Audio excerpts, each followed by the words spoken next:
Chapter 13. After this, Absalom, the son of David, had a lovely sister whose name was Tamar, and Amnon, the son of David, loved her. Amnon was so distressed over his sister Tamar that he became sick, for she was a virgin, and it wasn't proper for Amnon to do anything to her. But Amnon had a friend whose name was Jonadab, the son of Shimeah, David's brother.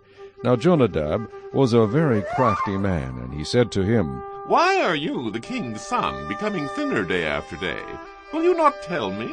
Amnon said to him, "I love Tamar, my brother Absalom's sister." So Jonadab said to him, "Lie down on your bed and pretend to be ill. And when your father comes to see you, say to him, 'Please let my sister Tamar come and give me food, and prepare the food in my sight, that I may see it and eat it from her hand.'"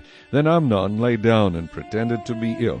And when the king came to see him, Amnon said to the king, "Please let Tamar, my sister, come and make a couple of cakes for me in my sight, that I may eat from her hand." And David sent home to Tamar, saying, "Now go to your brother Amnon's house and prepare food for him." So Tamar went to her brother Amnon's house, and he was lying down. Then she took flour and kneaded it, made cakes in his sight, and baked the cakes. And she took the pan and placed them out before him, but he refused to eat. Then Amnon said, "Have everyone go out from me." And they all went out from him. Then Amnon said to Tamar, "Bring the food into the bedroom, that I may eat from your hand." And Tamar took the cakes which she had made, and brought them to Amnon her brother in the bedroom. Now when she had brought them to him to eat, he took hold of her and said to her, "Come, lie with me, my sister." But she answered, "No, my brother, do not force me, for no such thing should be done in Israel. Do not do this disgraceful thing. And I, where could I take my shame? And as for you, you would be like one of the fools in Israel.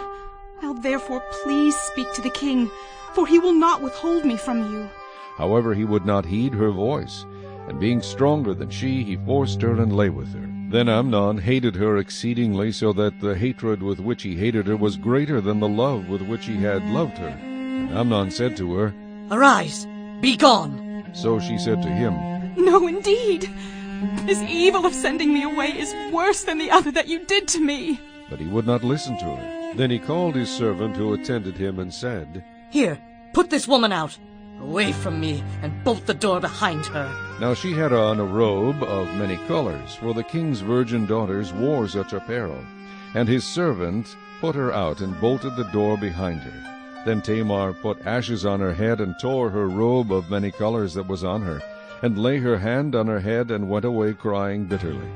Then Absalom her brother said to her, "Has Amnon your brother been with you? But now hold your peace, my sister. He is your brother. Do not take this thing to heart." So Tamar remained desolate in her brother Absalom's house. But when King David heard of all these things, he was very angry. And Absalom spoke to his brother Amnon neither good nor bad. For Absalom hated Amnon, because he had forced his sister Tamar. And it came to pass, after 2 full years, that Absalom had sheep-shearers in Baal-hazor, which is near Ephraim. So Absalom invited all the king's sons. Then Absalom came to the king and said, "Kindly note, your servant has sheep-shearers. Please, let the king and his servants go with your servant." But the king said to Absalom, "No, my son, let us not all go now, lest we be a burden to you." Then he urged him, but he would not go, and he blessed him. Then Absalom said, "If not, please let my brother Amnon go with us." Then the king said to him, "Why should he go with you?" But Absalom urged him, so he let Amnon and all the king's sons go with him. Now Absalom had commanded his servants, saying, "Watch now, when Amnon's heart is merry with wine, and when I say to you, 'Strike Amnon,' then kill him. Do not be afraid. Have I not commanded you? Be courageous and valiant." So the servants of Absalom did to Amnon as Absalom had commanded. Then all the king's sons arose, and each one got on his mule and fled. And it came to pass, while they were on the way, that news came to David, saying, "Absalom has killed all the king's sons, and not one of them is left."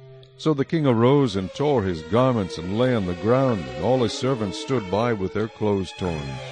Then Jonadab, the son of Shimeah, David's brother, answered and said, "Let not my lord suppose they have killed all the young men, the king's sons, for only Amnon is dead. For by the command of Absalom, this has been determined from the day that he forced his sister Tamar. Now, therefore, let not my lord the king take the thing to his heart, to think that all the king's sons are dead. For only Amnon is dead. Then Absalom fled.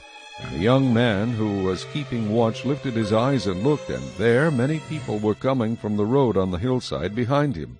And Jonadab said to the king, Look, the king's sons are coming.